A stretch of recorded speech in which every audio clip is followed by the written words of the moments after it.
তো রাতটা দামি রাত, জুমার রাত। আজকে রাত্রে কালকে সন্ধ্যার আগ পর্যন্ত যদি মোমেন ইমানের সাথে মারা যায়, এই জুমার রাত আর দিনের ওসিলায় আল্লাহ তাআলা তাকে কিয়ামত পর্যন্ত কবর আযাব মাফ করে দিবেন। বড় দামি রাত না তাহলে? রব্বানা যালামনা আনফুসানা ওয়া ইল্লাম তাগফির লানা ওয়া তারহামনা লানাকুনান্না মিনাল খাসিরিন। আমি আমার আত্মার উপরে, নফসের উপরে সীমা লঙ্ঘন করেছি, অত্যন্ত জুলুম করেছি।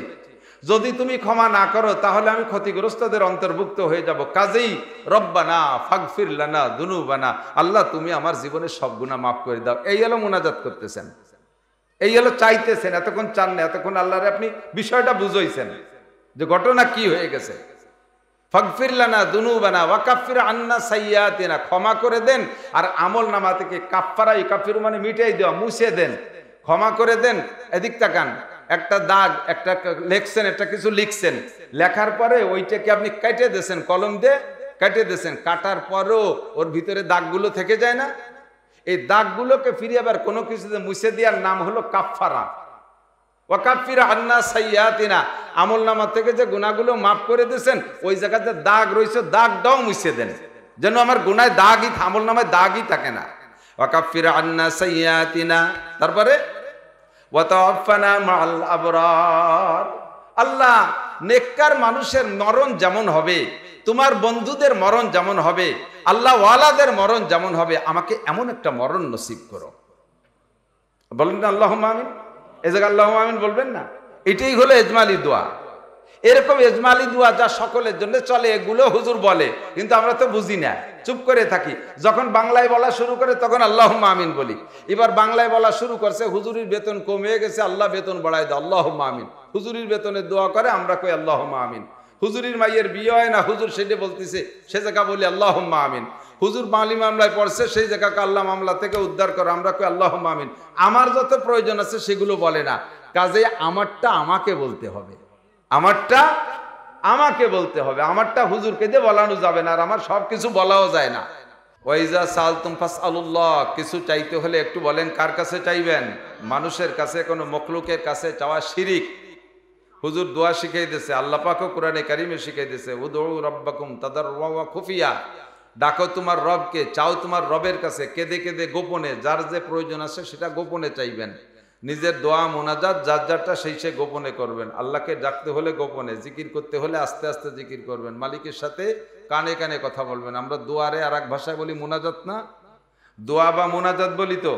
মোনাজাত, মোনাজাত করেন না আপনারা? হুজুর একটু মোনাজাত করেন। মোনাজাতের আরবি শব্দের তর্জমা হলো না যায় উনাজি। মোনাজাত মানে কানে কানে কথা কওয়া, গোপনে কথা বলা, এর নাম হলো মোনাজাত। তো মজলিসের ভিতরে জোরে জোরে বিভিন্ন কথা বলতেছে, কিন্তু একটা গোপন কথা এক মাতুব্বারের সাথে একটু আলাদা হয়ে কইতে হবে। সে সময় কি কয়? কানে কানে কয় না, মানে কানের সাথে মুখ মিশে বলার নাম হলো কানে কানে কথা বলা। তো এইটা কি জোরে মাইকি কয়, চিল্লাই চিল্লাই কয় না ফিস ফিস করে আস্তে আস্তে কয়? ফিস ফিস করে আস্তে আস্তে বলে না। তো দোয়ার নামই হলো মোনাজাত। এটা বলতে হবে ফিস ফিস করে আস্তে আস্তে। যার যে প্রয়োজন আছে সে সেটা নিজেরটা আল্লাহর কাছে বলবেন। আপনার কি প্রয়োজন আছে এটা তো আমি জানি না, আর আমার কি প্রয়োজন তাও আপনি জানেন না। কথা বলেন ঠিক না? মসজিদের ইমাম সাহেবের দায়িত্ব দিয়েছেন, ইমাম সাহেবের নিজের জিন্দেগিতে যত সমস্যা আছে মোনাজাতের মধ্যে সেইগুলো কয়, আর মুসল্লিরা কয় আল্লাহুম্মা আমিন। তার মানে হুজুরের সমস্যাগুলো সমাধান করে দাও, আমাকে এগুলো থাক। হুজুর তো হুজুরির যেটা চাহিদা আছে সেইটা বলবে, হুজুরি জানা। হয়তো এজমালি ভাবে বলে আল্লাহ আমাকে সবার গুনাহ মাফ করে দাও, আর আমার মহল্লার যত মানুষ মারা গেছে, যত মুসলমান মারা গেছে তাতে কবর আযাব মাফ করে দাও। এরপরে শুরু করে নিজের সমস্যা। তা আপনার গুলো খুব একটা হুজুর জানেও না, বলে না। আপনারটা আপনি শেষ রাত্রে উঠবেন, তাহাজ্জুদের নামাজ পড়বেন, 5 ওয়াক্ত নামাজের পরে হুজুর মুনাজাত করুক আর না করুক সেটা বাদ, আপনারটা আপনি একা একা বলবেন। হুজুর মুনাজাতের ভিতরে সংক্ষেপ করে ফেলেছে, এদিক খেয়াল করেন, এদিক ওদিক বাদ দেন। হুজুর মুনাজাতের ভিতরে সংক্ষেপ করছে গরমের ঠেলে, আল্লাহুম্মা আনতা সালাম আমিনকা সালাম তাবারাকতা ইয়া যাল জালালি ওয়াল ইকরাম বিরহমাতিকা ইয়া আরহামার রাহিম। কিছু চাওয়াই নেই এর ভিতরে। এটা হলো নামাজের পরে একটা দোয়া। এটা হাত উঠাইলে এই দোয়া, না উঠাইলে এই দোয়া। মুনাজাত মানে আল্লাহর কাছে কিছু চাওয়া। তা আল্লাহুম্মা আনতা সালাম আমিনকা সালাম তাবারাকতা ইয়া যাল জালালি ওয়াল ইকরাম, আল্লাহ তুমি শান্তি, আল্লাহুম্মা আনতা সালাম আমিনকা সালাম, যত শান্তি তোমার পক্ষ থেকে আসে। এই কথাগুলো আল্লাহকে ওয়াজ করতেছি, আল্লাহরে বুঝাই দিচ্ছি। কিন্তু আল্লাহর কাছে কিছু চাইতে হবে না। মুনাজাতের ভিতরে যখন পড়েন রব্বানা যালামনা আনফুসানা ওয়া ইল্লাম তাগফির লানা ওয়া তারহামনা লানাকুনান্না মিনাল খাসিরিন, এই কথাটা হলো আল্লাহরে আপনি ওয়াজ করতেছেন, বুঝাচ্ছেন। কি বলতেছেন জানেন? রব্বানা যালামনা পড়েন না আপনারা?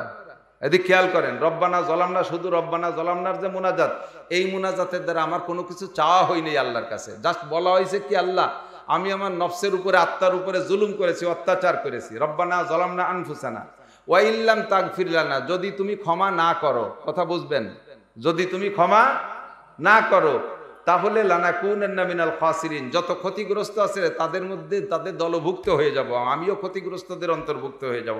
এই কথাটা আল্লাহরে বললাম, কিন্তু এর মধ্যে কি আল্লাহর কাছে ক্ষমা চাইছেন?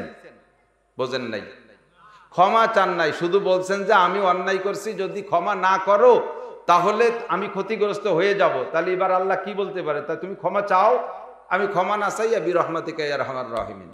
আল্লাহ কয় তুমি যা বলছো কথা সত্যি কথা, আকাম যা করছো, তুমি তওবা করো নাই, মাফ চাও নাই, তোমার দোলাই হবে, তুমি ক্ষতিগ্রস্তদের অন্তর্ভুক্ত হবা। কাজেই রব্বানা জলামনার পরে কি পড়তে হবে? প্রথম মুনাজাত, খেয়াল করেন। আর হজের থেকে শুরু হয়েছে, হজের বেশ কিছুদিন আগের থেকে, শাওয়াল মাসের শুরু থেকেই শুরু হয়েছে দোয়া কবুল হবার মাস। ইন্না ইদ্দাতা শুহুরে ইনদাল্লাহি 12 শাহরা, আল্লাহর কাছে 12 মাসে বছর, তার মধ্যে 3টে মাস। আশহুরুল হজ সালাসা, হজের মাস 3টা, হজের মাস 3টা। হাজিদের দোয়া আল্লাহর কাছে কবুল হয়, বলেন আলহামদুলিল্লাহ। হাজিদের দোয়া আল্লাহর কাছে কবুল হয়। তো হাজিরা দোয়া করা শুরু করছে শাওয়াল মাসের 1 তারিখের থেকে। 3 মাসের নাম হজের মাস, শাওয়াল, জিলকদ, জিলহজ, 2টা চলে গেছে, আর আইনে হজের মাসটা রানিং। আর হাজিরা হজ করে বাড়ি ফেরার পরে যার যার দেশে, যে যে এলাকার হাজিরা যার যার দেশে যাবে, 40 দিন পর্যন্ত যে কোনো বৈধ দোয়া ওই হাজি সাহেব যদি করে, হাজি সাহেবকে যদি আপনি করাইতে পারেন, তা আল্লাহ তাআলা কবুল করবেন। বলবেন না সুবহানাল্লাহ? হাজিদের কত দাম। যদি আপনার হাজিদের পর হিংসা থাকে, তাহলে আপনি হজ করে আসেন, নিজে হাজি হয়ে আসেন, আর একজনের দোয়া কবুল হবে বলে মনে মনে রাগ হচ্ছেন, রাগ হইয়েন না, আপনি যান হজ করে আসেন, সমস্যা নেই, আপনিও মকবুল হয়ে যান। তো হাজিদের দোয়া কবুল হয়। এখন হাজিরা হজ করে বাড়ি ফিরতেছে, ফ্লাইট শুরু হয়ে গেছে, ব্যাক ফ্লাইট।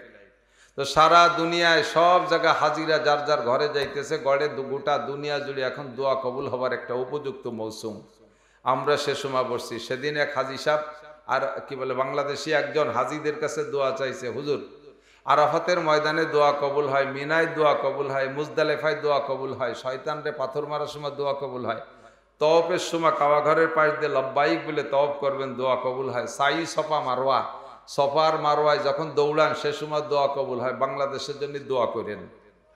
হুজুর দোয়া চাইছে, সাথে আমি কমেন্টসে লিখে দিছি, বিশেষ করে কওমি মাদ্রাসার জন্য দোয়া করবেন যেন চামড়ার দাম বেশি পায়।